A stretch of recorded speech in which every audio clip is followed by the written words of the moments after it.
সাবেক আওয়ামী লীগ সরকারের মেয়াদে মোবাইল আর্থিক সেবা প্রতিষ্ঠান নগদে ঘটে যায় একটি বড় ধরনের অর্থ জালিয়াতি।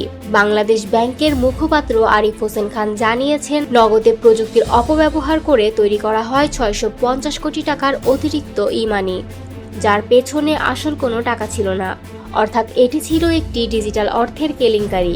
এই জালিয়াতির সঙ্গে জড়িত কর্মকর্তারা গত বছরের ৫ই আগস্ট সরকার পরিবর্তনের পর দেশ ছেড়ে পালিয়ে যান। তখন বাংলাদেশ ব্যাংক ঝুঁকি মোকাবিলায় নগদে একজন প্রশাসক নিয়োগ দেয় এবং একটি নতুন বোর্ড গঠন করে।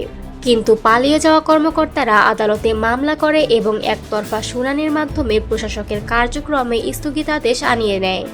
সবচেয়ে উদ্বেগজনক তথ্য হলো, জালিয়াতির ঘটনায় যিনি একজন আসামি তাকেই ফের নগদের প্রধান নির্বাহী হিসেবে নিয়োগ দেওয়া হয়েছে। নতুন করে দায়িত্ব নিয়ে তারা বাংলাদেশ ব্যাংকের কর্মকর্তাদের প্রবেশাধিকার বন্ধ করে দিয়েছে। ফলে গ্রাহকদের আর্থিক নিরাপত্তা নিয়ে তৈরি হয়েছে বড় ধরনের আশঙ্কা। বাংলাদেশ ব্যাংকের তথ্য মতে দিনে শত শত কোটি টাকার লেনদেন হয় এমন একটি প্রতিষ্ঠানে এই ধরনের অব্যবস্থাপনা অত্যন্ত বিপজ্জনক। নিরীক্ষা প্রতিষ্ঠান কেপিএমজি বিষয়টি তদন্ত করে নিশ্চিত করেছে।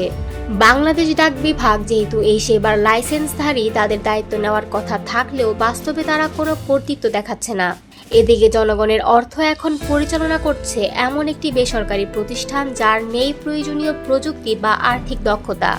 বাংলাদেশ ব্যাংক জনগণের স্বার্থে নগদের দায়িত্ব নিয়েছিল, কিন্তু বর্তমানে তাদের আর নিয়ন্ত্রণ নেই।